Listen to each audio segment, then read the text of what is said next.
بہت سے لوگ ماشاءاللہ، میں سب کے نام لینے لگوں تو ٹائم لگ جائے گا، بڑے لوگوں نے کنٹریبیوشن کیا اس کے اندر ماشاءاللہ. یہ جو کاشف احمد زعیم صاحب یہ اور سب لوگوں نے بڑا کنٹریبیوشن کیا. میں تعریف کرنے لگ جاؤں، دھیان سے سنیے گا. یہ اس وقت یہ کرسی ہے، میں کہوں بہت زبردست کرسی ہے، بہت زبردست کرسی ہے، بہت زبردست. Best chair, the chair is very beautiful. میں بولتا جاؤں چیئر بہت اچھی ہے، کرسی بہت اچھی ہے، کرسی بہت اچھی ہے، کرسی بہت اچھی ہے. مجھے اتنا بتا دیجئے عمان میں رہنے والوں، بہت ذہین لوگوں، بہت لوگوں کو سن چکے ہو، یہ کرسی ترخان بن سکتی ہے؟ نہیں. میں 100 سال تک عمان، سلطنت عمان میں یہاں بیٹھا امن و امان کی زندگی گزارتا ہوا، میں کرسی کی 100 سال تک تعریف کرتا رہوں. یہ کرسی کبھی بنانے والے کی برابری نہیں کر سکتی. میں محمد مصطفیٰ کی 200 کروڑ سال بھی تعریف کرتا رہوں، وہ خدا کے برابر کبھی نہیں ہو سکتا. وہ خالق ہے، یہ مخلوق میں سب سے افضل ہے. تو ہم اللہ کے برابر کوئی نہیں ہے، اس کے ہمسر بھی کوئی نہیں ہے. لیکن میں کیا کروں، مجھے لوگ کہنے لگے کہ بھائی تمام تعریفیں اللہ کے لیے ہیں. میں نے کہا سب تعریفیں اللہ کے لیے ہیں، پر پھر اس نے نام محمد کیوں رکھا ان کا؟ اب یہاں جملہ ذرا روکنا چاہتا ہوں. محمود اللہ کا نام ہے اور محمد ہمارے نبی کا نام ہے. آپ عربی زیادہ جانتے ہو مجھ سے بھی زیادہ، کیونکہ آپ رہتے ہو یہاں. علامہ ہاشمی صاحب زبردست عربی بولتے ہیں، آپ بھی عربی بولتے ہو. محمود اس میں مفعول کا صیغہ ہے، محمد اس میں مبالغہ کا صیغہ ہے. مبالغہ میں مفعول سے زیادہ میننگ ہوتے ہیں. محمود کا معنی تعریف کیا گیا، محمد کا معنی جس کی بار الذی یحمد حمدا بعد حمد، جس کی بار بار تعریف کی جائے. اب میں ہاتھ جوڑ کے عرض کروں، اللہ نے ہونا یہ چاہیے تھا محمد اللہ کا نام ہوتا، محمود حضور کا نام ہوتا. کیونکہ محمود میں میننگ کم ہے، محمد میں میننگ، لفظ محمد میں میننگ زیادہ ہے، اس میں حمد زیادہ ہے. لیکن اللہ تعالیٰ نے خود اپنے محبوب کا نام محمد رکھا. تمام تعریفیں اللہ کے لیے ہیں، پر نام محمد حضور کا رکھا. اب یہاں ذرا بہت مشکل مرحلہ آ گیا. کچھ کہیں گے کہ یہاں بات نہیں، بات یہیں سے تو بنی. یہی تو سمجھانا چاہتا تھا آپ کو کہ دیکھو آپ لوگوں کے ماشاءاللہ بچیاں ہوں گی، آپ کے بیٹے ہوں گے. کبھی آپ نے دیکھا کہ آپ کی بیٹی جب بڑی ہوئی تو اس نے ایک دن کھانا پکا دیا. کھانا پکایا تو پہلی دفعہ جب بیٹی نے کھانا پکایا تو بوٹی بھی کچی رہ گئی، شوربہ بھی کچا رہ گیا، مرچی زیادہ ہو گئی، نمک کم ہو گیا. لیکن اس نے کھانا پکا کے آپ کے سامنے رکھ دیا. کھانا پکا کے سامنے رکھا تو کارنر میں کچن کے پاس کھڑے ہو کے دیکھنے لگی کہ ہم میرے پاپا کیا بولتے. آپ نے کھانا لیا اور وہ دیکھ رہی. کھانا لیا، اب چونکہ بیٹی نے فرسٹ ٹائم پکایا تھا، اب آپ یہ تو کہہ نہیں سکتے کہ کھانا برا ہے. بہت اچھا پکایا، میری بیٹی نے آج پکایا. تو بیٹی نے سن لیا تو کچن کی کارنر میں کھڑی اور خوش ہو رہی. میں پوچھا بیٹی تو کیوں خوش ہو رہی؟ تعریف تو کھانے کی ہو رہی ہے. بولی بنایا تو میں نے ہے نا، بنایا تو میں نے ہے نا. ابھی میں اسی طرح سے بیٹھا ہوا میں تعریف کر رہا کہ جلسے کا ماحول بڑا اچھا ہے، جلسہ بنایا، جلسے کی تقریب بڑی اچھی کی گئی، بڑے عظیم لوگوں کو بلایا گیا. تو میرے سارے جو مہمان تھے، فیاض شاہ صاحب خوش ہونے لگے، حاجی صاحب خان محمد قادری صاحب خوش ہونے لگے. بھائی یہ کیا ہے، آپ خوش کیوں ہو رہے ہیں؟ میں تو حال کی تعریف کر رہا ہوں، تقریب کی تعریف کر رہا ہوں. بولنے لگے یہ سارا ارینجمنٹ کیا تو ہم نے ہی ہے نا. میں بلا تشبیہ عرض کرنا چاہتا ہوں، بلا تشبیہ. میں ٹیبل کی تعریف کروں کہ ٹیبل بہت اچھا ہے تو بنانے والا خوش ہوگا کہ بنایا تو میں نے ہے. میں کرسی کی تعریف کروں تو کرسی بنانے والا خوش ہوگا کہ کرسی بنائی تو میں نے ہے. میں کھانے کی تعریف کروں تو کھانا پکانے والا خوش ہوگا کہ کھانا پکایا تو میں نے ہے. میں بیٹھ کر عمان میں، سلطنت عمان میں حضور پاک کی تعریف کرنے لگا تو رب خوش ہوا. یا اللہ تو کیوں خوش ہو رہا ہے؟ کہا بھیجا تو میں نے ہی ہے نا، بھیجا تو میں نے ہی ہے نا. تو الحمدللہ رب العالمین، تمام تعریفیں اللہ کے لیے ہیں، مگر جو اللہ سے لگ جائے گا اب اس کی تعریف بھی حقیقت میں اللہ ہی کی تعریف ہوگی. مجھے بتا دیجیے آپ کے بیٹا جب پاس ہوتا ہے تو کوئی آ کے کہتا ہے مبارک ہو، کیوں خوش ہوتے ہو؟ اس لیے وہ بیٹا تمہارا ہی ہے. پاکستان کی تعریف ہوگی، ہم اپنے سفیر کی تعریف کریں گے کہ ہمارے سفیر نواز زادہ صاحب نے کمال کی سفارت کی ہے، پاکستان خوش ہوگا. بھائی ہم تو نواب زادہ صاحب کی تعریف کر رہے ہیں، پاکستان کیوں خوش ہو رہا ہے؟ بھائی سفیر تو ہمارا ہے نا، وہ جہاں جو کام کرے گا خوش ہوں گے، ہماری عزت ہے. آپ عمان میں بس رہے ہو، آپ عمان میں ہو، کہیں بھی کوئی بھی عمانی کسی جگہ پہ بھی اچھا کام کر رہا ہے. میں نے جس بندے سے بھی آ کے پوچھا، کہنے لگے کہ عربیوں کے اندر حسن سلوک کے اندر اگر کسی کو پہلا نمبر ملے گا تو وہ عمان کے لوگوں کو ملے گا.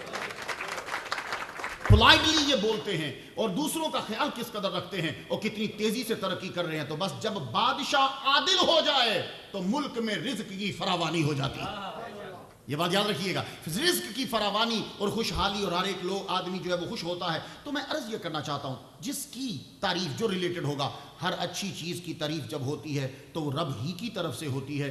تو آئیے سب سے پہلے ہمیں تعریف کرنا ہے اللہ کی, پھر تعریف کرنا ہے محمد مصطفیٰ. میں چھوڑتا جا رہا ہوں ٹچ دے دے کے. اس کے بعد آتے ہیں ماں باپ. اب ماں باپ کی جس نے تعریف نہیں کی, قرآن مجید نے 2 جگہ پہ, کم از کم کہہ رہا ہوں, کم از کم 2 جگہ میں پڑھتا ہوں, وَقَضَىٰ رَبُّكَ أَلَّا تَعْبُدُوا إِلَّا إِيَّاهُ وَبِالْوَالِدَيْنِ إِحْسَانًا. فیصلہ ہو گیا کہ پوجا رب کی ہوگی اور بھلائی ماں باپ کے ساتھ ہوگی. برابر آگے نا, ادھر اللہ ساتھ میں ماں باپ. انشکر لی وَلِوَالِدَيْکَ, میرا شکر ادا کرو اور اپنے ماں باپ کا شکر ادا کرو. ادھر رب آیا, برابر میں ماں باپ آگے. تو اب یہ پریشان مت ہونا کہ اگر اللہ کے برابر کسی کا نام آ جائے تو وہ رب کے برابر ہوتا ہے. نہیں, وہ رب کے برابر نہیں ہوتا. وہ اصل میں توجہ سے, وہ اصل میں کسی صفت کا مظہر بن جاتا ہے. میں پھر عرض کر جاؤں, رب کے نام کے برابر اگر کسی کا نام آ جائے تو رب کے برابر نہیں, وہ رب کی کسی صفت کا مظہر بن گیا ہے. اب دیکھیے ہمارے ماں باپ کا نام رب کے برابر آ گیا. ابھی حقوق العباد سے میں باہر نہیں گیا, میں آپ کو ترتیب سے لا رہا ہوں. سب سے پہلے ہمیں تعریف اس کی کرنی ہے, اس کے بعد محمد صلی اللہ علیہ وسلم, اب آگے ہمارے ماں باپ. تو ماں باپ کو کیوں تعریف کرنا ہے؟ خدا تعالیٰ برابر میں ذکر کر رہا ہے. تو میں یہاں عرض اتنا کر جاؤں, ماں باپ کے اندر ایک صفت پیدا ہوئی, ایک صفت کا وہ مظہر بنے. وہ کون سی تھی؟ حفاظ جلوہ فرمائے کر ربر ہمہما کما ربیانی صغیرہ, اے مالک ان پہ رحمت فرما جس طرح انہوں نے بچپن میں ہماری تربیت کی. ربیانی, رب ربیانی, تربیت کی.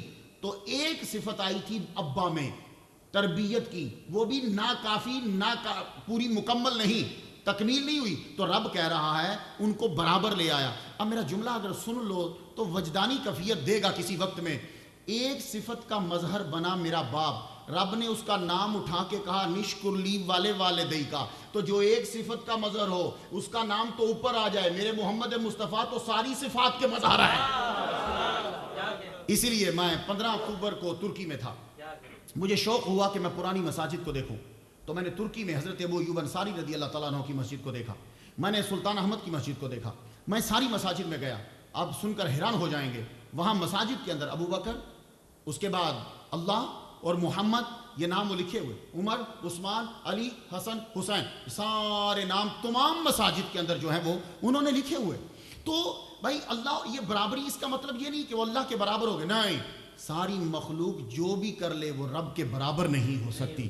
ہمارا اللہ واحد ہے, اللہ الصمد لم یلد ولم یولد ولم یکن لہ کفوا احد. اللہ کے برابر کوئی بھی نہیں ہے. لیکن ماں باپ کے لیے سب سے زیادہ, آپ لوگ عمان میں ہو, یہاں دیار غیر میں ہو, گفتگو کو میں سمیٹنے لگا ہوں بڑی تیزی سے, میرے پاس ٹائم کم رہ گیا. ماں باپ سب سے زیادہ ضروری ہیں تمہاری توجہ, اور تم نے جو فرائض ادا کرنے ہیں ان کا پہلا, اب یہ اللہ اور رسول کے بعد ماں باپ آ گئے. ماں باپ کو کیوں ضروری ہے؟ آپ ماشاءاللہ بہت سے لوگ انجینئر, ڈاکٹر بیٹھے ہوئے ہوں گے. یہ اس وقت میں تقریر کر رہا ہوں, پیدا کس کی طرف سے ہوتا ہے؟ یہ ماں کی طرف سے آتا ہے.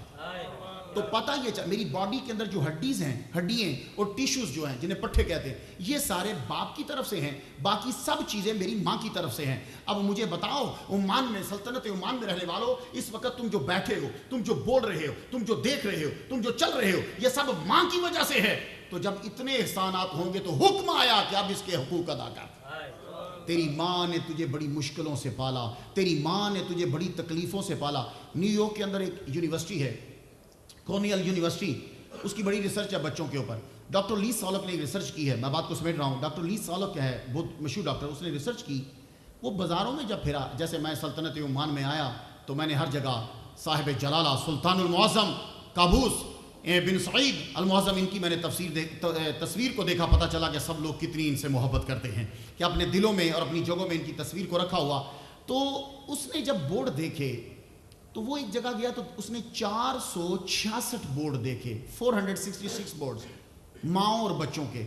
ان میں سے 372 بورڈز میں ماؤں نے اپنے بچے بائیں طرف اٹھائے ہوئے تھے. ڈاکٹر لی سالک نے جا کے لوگوں سے, ماؤں سے پوچھا, آپ بچے کو بائیں جانب کیوں اٹھاتی ہیں؟ I don't know. آپ کیوں اٹھاتی ہیں؟ میں نہیں جانتی. آپ کیوں اٹھاتی ہیں؟ میں نہیں جانتی. اب ڈاکٹر لی سالک پریشان ہوا کہنے لگا ماؤں کو خود نہیں پتا کہ یہ بچے بائیں جانب کیوں اٹھاتی ہیں، تو میں ریسرچ کرتا ہوں۔ تو ہولوگرافی سے ریسرچ ہوئی، ماں کے پیٹ میں ایک بچہ تھا، اب اس کو دیکھا گیا کہ جب وہ ماں کے پیٹ میں ہے تو دل دھڑکتا ہے، یہ دل جب دھڑکا تو وہ ڈاکٹر علی صالح کہتا ہے کہ میں نے واچ کیا کہ جو اس کی ساؤنڈ ہے دھڑکن کی، اس سے جو ویوز نکلتی ہیں وہ سیدھی بچے کے کان سے ٹکرا رہی ہیں ماں کے پیٹ کے اندر۔ تو اس لیے میں نے نتیجہ نکالا کہ بچہ جب روتا ہے تو ماں اٹھا کے جب سینے سے لگاتی ہے بائیں طرف تو دل کی دھڑکن کو بچہ سن کے پرسکون ہو جاتا ہے۔ اسی کو کہا الجنت تحت اقدام الامہات، paradise lies under the feet of the mother، جنت ماں کے قدموں کے نیچے ہے۔ کیا مطلب؟ یعنی سکون تجھے ملے گا تو تجھے تیری ماں کے پاس جا کے ملے گا۔ اس لیے ڈاکٹر نکلسن یہ کہتا ہے جب میں اپنی ماں کو محبت بھری نگاہوں سے دیکھتا ہوں تو میرا دل سکون سے بھر جاتا ہے۔ تو سب سے زیادہ ہمارے لیے توجہ کا مرکز ہمارے ماں باپ ہیں۔